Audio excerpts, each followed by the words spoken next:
Good afternoon सांग मैंने आज आसत बनैबा बाटा माछर तावा फ्राए। तो तावा को प्रथम माछ को भल भाव धोईकी एमती सब काटिदेवा छुरी एम सब काटिदेवा ताले सब मसलाटा आराम से पशि पार। आसतु बनैबा गोटे जगह हल्दी पाउडर, जीरा पाउडर लाल मिर्च पाउडर, यहाँ हूँ रसुण अदा और कंचा लंकार पेस्ट यहाँ भी तादेह देदेव। यहाँ अल्प टे लेंबू रस, अल्प टे बेसन दब और टे लुण स्वाद अनुसार लुण दब। सब जिन को मिक्स करदेव भल भाव से पेस्ट को माछर भल भाव मारिदेव।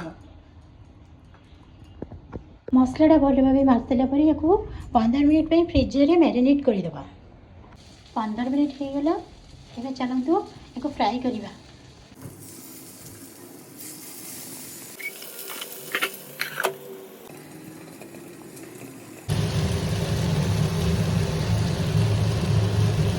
सांग मैंने आसतु एवं एंजॉय करवा गरमा गरम तावा फिश फ्राए।